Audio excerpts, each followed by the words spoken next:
and I did it again. And I'm please be patient with me. I am going to get better. I really am. I started working on this design for a character just in my own free time. For whatever reason, I was looking at this guy right here, this character here. I was looking at an old, well, not really an old, but an old magazine cover of the Fantastic Four. With the movie getting ready to come out, I was looking at this comic cover, and I was like, you know what, that'd actually be pretty cool to do, my version of the Mole Man.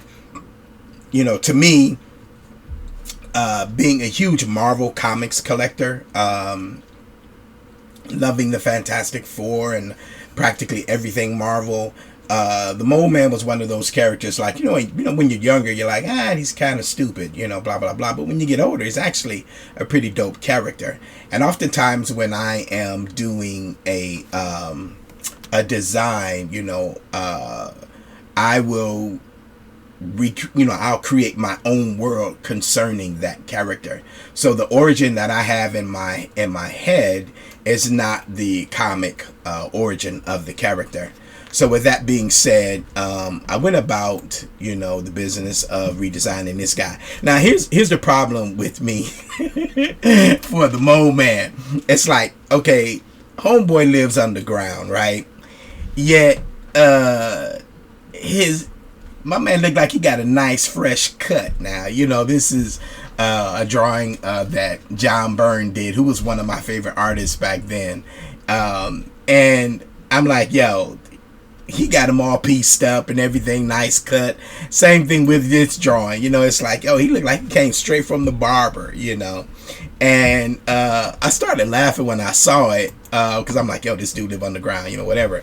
Well, with that being said, and with that in mind, I was like, okay, well, what if he was this, and this? Now, I'm not going to tell you what my concept is, because I actually started digging it, and I'm like, you know what? I could create my own character for one of my universes that I have with this origin. But, of course, make him a different kind of character. But in any event, I went about designing him. And what I'll do oftentimes is, I gather my reference first, And I saw this photo of this guy, Tony Atkins, this guy here. And I thought that he would make a pretty interesting Mole Man. Now, unfortunately, I found out that this guy is deceased. And but just looking at this photo, and I gathered some other ones of him, especially like this one, I was like, yo, when I saw this, I was like, yo, that's the Mole Man, Or for some of you that are into the Marvel Universe, you can say, oh, wow, he'd be a good Kingpin as well, But in any event, I just saw this. I was looking at, the facial structure, his jowls, his, he has that kind of fat round face, but he has, more importantly, a unique look to him. And in my head, I started seeing something different with him, and this is another one.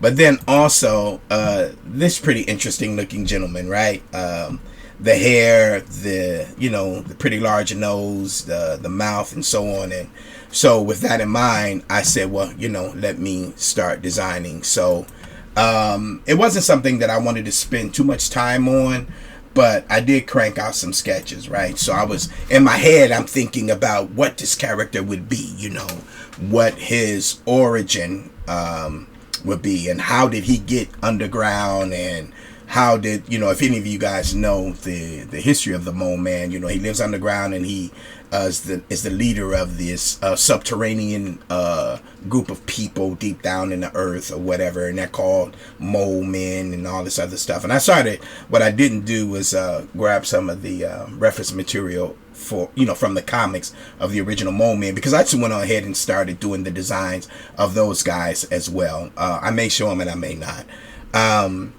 But in any event, this was like, how the guy would look in his original state, again, referencing Tony Atkins, changing some things around. this according to my story. What happens to him, he begins to kind of flip mentally. I won't tell you how he leads up to that, but again, that's my story and something that, like I said, I may use for and redesign a character that fits that idea. But in any event, I went with that. And so this is him, as he progresses in that mental deterioration, and then not only that, even the, thinking about, his eyes. Well, this is the mole man, there are moles that, they're blind animals, but they're different versions of moles. And so going from there to here, thinking about what happens with this character, then I just started thinking about the mouth. Moles have, the kind of two large front teeth, and just started fitting that in, and then just did the traditional mask that he wears, right? So here, that mask, and just adding that, seeing what it would look like. And then from there, I just did some more. I added, the comic costume here. Then I said, well, what if he has a hood, and maybe he comes to the surface periodically, and there may have been something that occurred with him internally where when he's on the surface, the air may have do something with him, or something against his body physically. I don't know. I'm just, cranking out the sketches, thinking about the concept. And then I go from there to, working the design. It's oftentimes, I'll do something in a 3/4 view, to really get a better view of the character, dimensionally. Although it's a 2D drawing, when you're doing 3/4 view, you're seeing, the size and shape of the head. And so I did these, bruised up his face and, stuff like that, added these things. But I still wasn't satisfied, so I got up the other morning and I was like, I need to change the shape of his head, because Tony Atkins, if I go back to the reference, he has this kind of rectangular fat face and head. And I didn't necessarily, here again, if I were to, draw a square around that. Matter of fact, let me do that to show you what I'm talking about. And if I, let's take a pen, his head is here, that kind of square,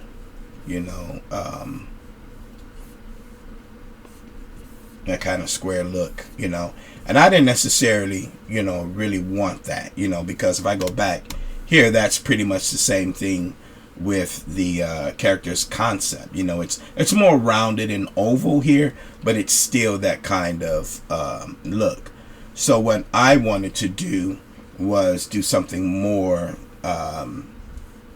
I feel, befitting, because like if you look at a mole, the shape of a mole, and it's just me loosely sketching something, right? They have those little, they almost look like rats, depending on which one you look at, and they have the little bitty feet with the claws or whatever. I don't know if they really have tails or not, but in any event, the head's here, almost like a mouse or something, And so with me, I wanted to take this shape and add it to the head. So like, for instance, when I sketch, oftentimes I'll do a head like this, right? You do the egg shape thing, right? So I'll do that, and and that's where you get the head. Well, I wanted to flip that upside down and give his head this kind of shape. It's the same egg shape, but it's just upside down. So it's more triangular, right? So this is the middle. Here is the triangle shape of the head. This is what I was thinking about when I was designing the character. But I took the features from this design. I took the features from this design and added them to that, which I liked. And I began to, again, I went back to my references, and I looked at this guy, that nose, his eyes, receding hair. I did all that. I wasn't gonna give him, you know, he got the fresh cut there and fresh cut here. So I really wanted to make it look like this, you know, this guy looks kind of ragged, you know. And I'm not, you know, necessarily saying he's unattractive or anything like that. I'm just saying this photo, he's older looking, he's ragged, and so on. And so I wanted to incorporate that with this design. And so when I did this, you know, I of course did the front view first, and I was really feeling it, and I liked it, you know. And then, you know, it's easy to give somebody some big buck teeth, but I didn't necessarily want the teeth to be, you know, the focal point. I didn't want that to, you know, give them those. It would have been easy to, you know, let's say, for instance, let me erase this real quick. It would have been easy to, say, for instance, do something like this, you know, the kind of buck teeth kind of thing, like Bugs Bunny and all of that. And that's not the emphasis, you know, with this character. And I didn't want, sorry about that, I didn't want to make that an emphasis. So, but there is a slight, you know, overbite, and then he has the small, going back to my reference, he has the small, narrow lips. I mean, my man here he doesn't have an upper lip at all, you know. And then also it looks, you know, maybe he has his teeth out of his mouth, or, you know, maybe he wears false teeth. But in any event, I wanted this, you know, with this character or with this reference, I wanted this. I wanted that mouth right up or beneath the nose. And so that's what I did, and I was digging it, and I actually liked it.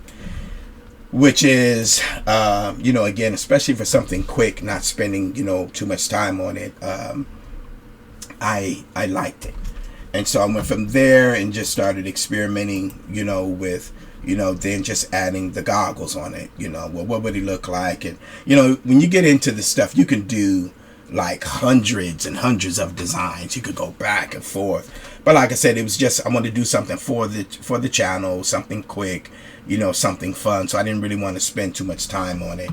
And then I did a version with, you know, the traditional ones, kind of narrowed them out some, versus, you know, here they're, you know, they're taller meaning, you know, height wise, you know, sorry about that. If I go, let's change this to red. Let's move that. You know, they're taller here, you know, vertically. And I wanted to do something where they're not as high, maybe a little bit, you know, more narrow, can I say it that way, or the height not being as high, you know, I'll say that. So I did that, and I was pretty cool with that. And then I did, no, not that. Oh, you know what? Wait. Oh, I see what this is. This is the folder. Oh, you know what? For some reason, I think I duplicated those. My bad. In any event, okay. So with that being said, I did, you know, this, and then I said, well, hey, let's do, let's start working on the costume. And so I went about doing the costume. Let me turn these off so you can see it progressively. And what I did was I just did, you know, a pose of the character, and I stuck with, you know, this kind of all green costume with the cape and, you know, whatever this thing is behind his head. I stuck with that. And for me, I wanted him to be a little bit taller. You know, I figure if they can make, you know, if you could use Hugh Jackman as Wolverine and make him 6 feet tall or 6'1", then surely we can increase the height of the Mole Man. You know, you figure that the Mole Man, I don't know, the way that John Byrne draws him, he's practically a dwarf. In the universe that I would design that, I would say he may be, say for instance, 5 feet tall. nothing more than 5 feet, probably even less than that, maybe 4.5 feet tall, you know. But in any event, you know, I wanted him to have that kind of look. Again, he's gone through a lot. He's mental. He's, you know, I wanted him to look older, and this to me doesn't work. You know, it doesn't work with, you know, where this character lives, you know, what he does, and so on. But again, I'm going off of an idea that I had, because basically the Mole Man doesn't have any powers, from my understanding. However it is, he's able to control these people in this subterranean world and the creatures that also live in that world. Well, again, mine's gets even more than that. I actually give him some abilities, and again, that's something that I won't go into, but just for your understanding, I'm as I'm redesigning it, I'm thinking based upon the origin that I've created, a new origin for this character. And so I did this one, and then I said, well, he lives underground, we're going to do the whole ragged look. You know, I'm going to keep it pretty quick, clean, and simple. And so I did this one. You know, he has this tattered cape, and, you know, I have him where he's barefoot. But even more so, I changed up his anatomy. He has these oversized hands and these oversized feet, and they're almost like thick claws. You know, they're almost somewhat like, I'm sure you guys have seen like bear claws, like a grizzly bear claw. They're thick and they're long and they're sharp. His wouldn't necessarily be sharp. I kind of like rectangle the tip of them, made them kind of square. But again, you know, this is a guy that lives underground, and he's not going to have a 3-piece suit with a, you know, nice cut and all of that stuff. And, you know, this does make me laugh. It's like, yo, he's polished in a mug. Like, yo, that cut is fire, you know. But in any event, you know, I wanted it to go back to, again, and keep this ragged look. Keep that look with the hair and the design. Which is what I did. So if we go back to, let me turn this one off for a moment, and if we go back to this one again, it's that hair, the bags under the eyes. His eyes are squinting because he can't see, you know. And in the story that I have, he well, I won't go into that, but again, you know, changing the eyes and the features and so on. And so this is what I came up with, the old costume versus this. Now, what I did after that, after, you know, yo, I'm digging it, it's cool, blah, blah, blah. Now it's time to go on to more of a finished look. And let me turn these layers on. I'm using, for those of you that may be interested, I'm using Clip Studio, and I switched from Photoshop to Clip, and I'm learning how to use it. I don't know all the features in it yet. Been using it now for about 2 months or so, and so I don't know everything in it, but basically what I'm doing to really acclimate myself to the program, I am taking Photoshop commands and the approach that I had in Photoshop and trying to, you know, apply it here in Clip. And for the most part, it's working. The layer system, that's I'm not used to this layer system at all. That's another topic of discussion, but I'm not really crazy about the layering system, how it works here. But in any event, I went from, you know, the other design to a clean line finish, right? And this is where you start cleaning up the character and the drawing. That's a mask that I have over it. See, I'm still gotta get used to this thing. So in any event, I took that drawing and I cleaned it up, you know. The cleanup part is always, it's kind of tedious, but at the same time for me it's fun because I don't necessarily do, when I'm doing stuff for myself, like in animation, in the field of animation, the lines have to be crispy clean, so we'll use vector lines and stuff, but when I'm doing something personal, I'm usually just using a pencil bitmap, and clip bitmap pencil, because I kind of like, not kind of, but I like, the roughness of, let's go here to object. I like a lot of the rough edges sometimes, I don't mind, little nicks and overcuts and stuff like that. I actually like that, because it gives it more of a, it gives it that feeling that, yeah, this is a drawing, and I prefer that. I don't want every line to be crisp, when I'm doing this stuff for myself, which is who this is for. This is for me.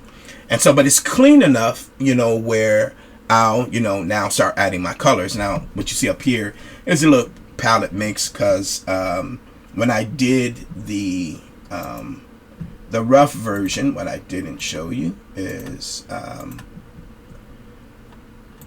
here's the rough version, and I did a color pass, just a simple flat color pass, to get the colors together, because again, this is the mold man, so I still need to keep some of the original elements from the character in this new design. So, I kept the green. I kind of traded out that thing that goes behind his head. That didn't make sense to me. That's like, in comics, and this is no attack against anybody, but you're still drawing characters with bikini briefs. Like, no, that's not yesterday. That's like, years ago. So like, no. And again, not that can't work, because, I could design it and make it work. I just don't want to. It's just a design choice. Nothing more, nothing less. And so again, this was the, rough color pass. This is intended just to get a look at it, not to do anything, serious with it or anything like that. It's just a quick color pass. And so, with that, again, give me a minute to get used to how this thing works.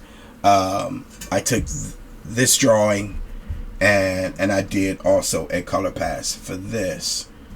And, man, I do not. Oh, look, okay, wrong layer. I'm sorry. I changed some things up. If we go back to, okay, so that one to this one, I'm sorry,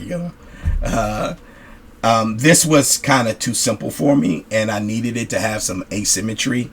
Here, this was cool, but I wanted to, more of the scarf showing, or not more of the scarf showing, but, like he's posed and, whatever, to give a little bit of action to it. And so I changed these stones up, because in the original, let's go back to our reference, he has this rod, and in my story, his rod is different, because there is this event that happens between him and the stones, right? So again, I wanted to change those things up, and so I went from that, like, this is pretty symmetrical, meaning that it's smooth, there's nothing jutting out, and I think for design interests that it would be better to have something like that.